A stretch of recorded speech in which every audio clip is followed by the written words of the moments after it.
भाई देखिए, अगर आपका भी एसआई यानी कि सब इंस्पेक्टर यानी कि दरोगा बनने का सपना है तो आज इस वीडियो को कंप्लीट जरूर देखिएगा, क्योंकि आज इस वीडियो में हम आपको ये बताएंगे कि एसआई यानी कि सब इंस्पेक्टर में फिजिकल टेस्ट कैसे होता है और मेडिकल टेस्ट कैसे होता है और इसके लिए क्वालिफिकेशन क्या रहनी चाहिए। पूरी जानकारी हम आपको बहुत ही अच्छे तरीके से इस वीडियो के माध्यम से देने वाले हैं, तो वीडियो को आप कंप्लीट जरूर देखिएगा। और आप मेरे चैनल पर पहली बार विजिट किए हैं तो नीचे दिए गए लाल बटन को दबाकर हमारे चैनल को सब्सक्राइब कर लीजिएगा, ताकि इसी तरीके से इंटरेस्टिंग वीडियो आप सभी स्टूडेंट्स के पास सबसे पहले पहुंच सके। चलिए वीडियो को स्टार्ट कर लेते हैं। भाई देखिए, कोई भी फॉर्म फिलअप करने से पहले सबसे पहले आपको ये पता रहना चाहिए कि ये फॉर्म जो हम फिलअप कर रहे हैं यानी कि जॉब के लिए अप्लाई कर रहे हैं तो इसके लिए एलिजिबिलिटी क्राइटेरिया यानी कि क्वालिफिकेशन क्या है।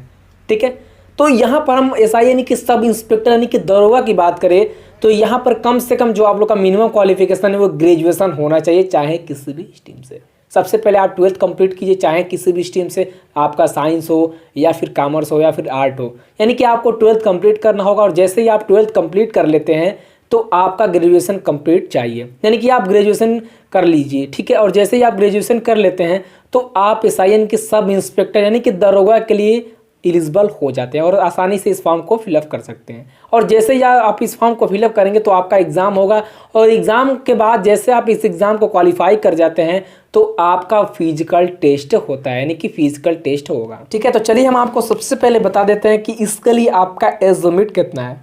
भाई देखिए, एक तरीके से मिनिमम हम लोग एज लिमिट की बात करें तो आपका 21 ईयर यानी कि 21 साल रहना चाहिए, और मैक्सिमम की हम लोग बात करें तो 28 साल आपका होना चाहिए।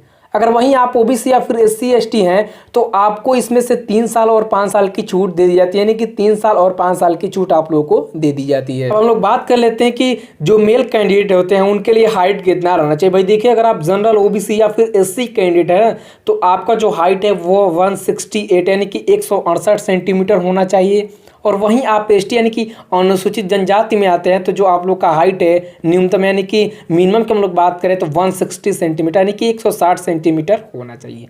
अब वहीं हम लोग चेस्ट की बात करें मेल कैंडिडेट के लिए तो भाई देखिए, जो आप लोग का चेस्ट है वो 79 होना चाहिए। आप जनरल ओबीसी या फिर एससी कैंडिडेट है ना, तो बिना फुलाए जो आप लोग का चेस्ट है वो 79 होना चाहिए, और उसके बाद से फुलाने के बाद से जो आपका चेस्ट है वो 84 सेंटीमीटर तक होना चाहिए। ये आपका जनरल ओबीसी और एससी के लिए है। ठीक है, और वहीं हम लोग एसटी यानी कि अनुसूचित जनजाति की बात करें तो यहाँ पर जो आप लोग का बिना फुलाए जो चेस्ट है वो 77 सेंटीमीटर होना चाहिए, और उसके बाद से जैसे ही आप फुलाते हैं तो आपका जो चेस्ट है वो फूलकर 82 सेंटीमीटर हो जाना चाहिए। कि अगर आप मेल कैंडिडेट है तो आपका जो चेस्ट है वो कम से कम 5 सेंटीमीटर फूलना चाहिए। ठीक है, और वहीं हम लोग दौड़ की बात करें तो आपको कम से कम 28 मिनट में 4.8 किलोमीटर यानी कि 4.8 किलोमीटर आपको रनिंग करना पड़ेगा। अगर आप इसमें 28 मिनट में इतना किलोमीटर नहीं दौड़ पाते हैं तो आपको जो आपका फिजिकल टेस्ट है उसमें से निकाल दिया जाता है। चलिए हम आपको बता देते हैं कि फीमेल यानी कि जो फीमेल कैंडिडेट होती हैं उनके लिए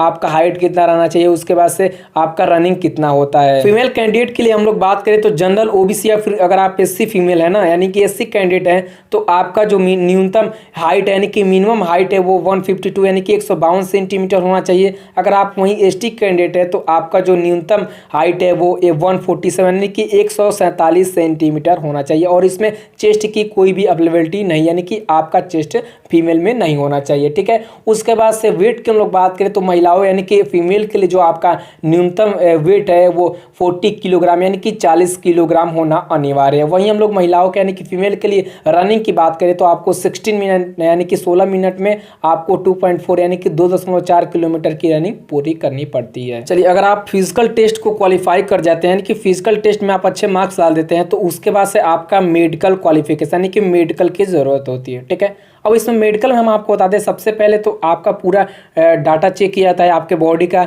जो भी पार्ट है वो सही से वर्क करना चाहिए। सबसे पहले आपकी जो आंख यानी कि आई है वो 6/6 की होनी चाहिए, और इसके बाद से लसिक सर्जरी की अनुमति नहीं होती है। ठीक है, लसिक सर्जरी क्या है आप चाहें तो यूट्यूब पे या फिर गूगल पे या फिर कहीं पे भी सर्च करके आसानी से देख सकते हैं। उसके बाद से जो आपके रंगों का पहचान है यानी कि आपका जो कलर ब्लिंडनेस है वो नहीं होना चाहिए, यानी कि आप अच्छे तरीके से कलर को पहचान सके। उसके बाद से अगर अभ्यर्थी इनमें से किसी भी चीज़ जैसे कि नोक नी हो गया, उसके बाद से फ्लैट फुट हो गया, वेरिकोज वेन हो गया, गया और स्क्वांटिनाइज, अगर इसमें से कोई भी आपको परेशानी होती है तो मेडिकल में आपको छांट दिया जाता है। और उसके बाद से सुनने में किसी भी प्रकार की कोई भी दिक्कत नहीं होना चाहिए और आपका जो वजन है ना वो लंबाई और एज के हिसाब से होना चाहिए। तो इस तरीके से जो आपका मेडिकल टेस्ट है वो हो जाता है। आई होप कि आपको वीडियो पसंद आ गया होगा। वीडियो पसंद आता है तो एक लाइक कर ज़रूर जाइएगा। तब तक के लिए थैंक यू। जय हिंद जय भारत। मिलते हैं नेक्स्ट वीडियो में।